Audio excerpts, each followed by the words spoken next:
Hey Nintendo fans and collectors in general, welcome to a new line of videos called Collecting Tips 101.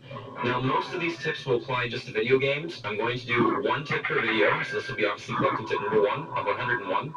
I legitimately wrote out 101 on a piece of paper. I have them all, saved them on a file on a computer. I have been collecting games since, well, for about 4 years now, since 2007, and I started gaming back in 1993. I'm young, I'm 23 years old, I'm on a budget, I'm a student, and yet I still was able to collect a lot of this.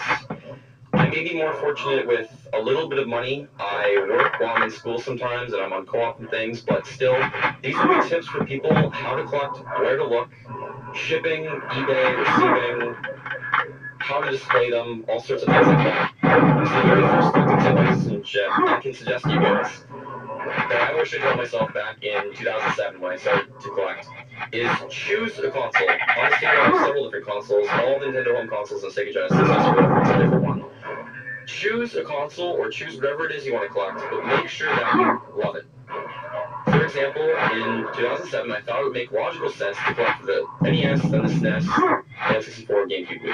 And while I do have a lot of games for all those consoles that you can kind of see there, I would have told myself now, no offense to everyone that loves NES, it's just not what I love the most.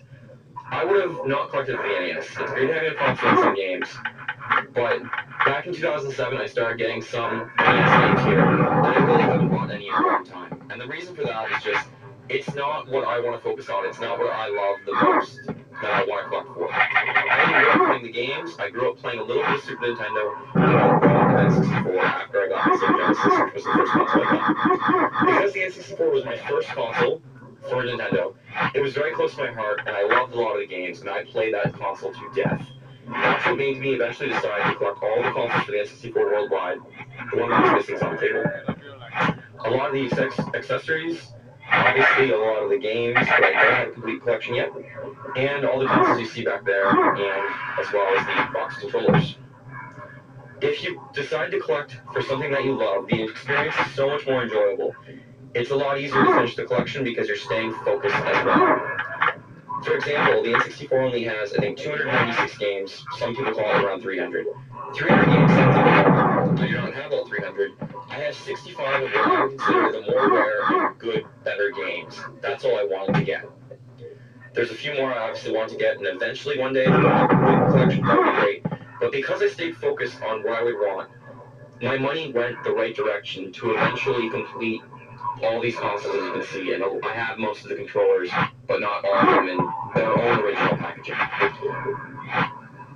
So, tip number 1, pick a console, or pick whatever it is that you want to collect for. Make sure that you love it, and that way you will stay devoted to it. Don't try and spread out your money too much, or your focus, or eBay searches. You only have so much time, you only have so much money. If you choose something you love, it will be much more enjoyable. So that's collecting tip number 1 of 101. Have a great day, guys. Talk to you later.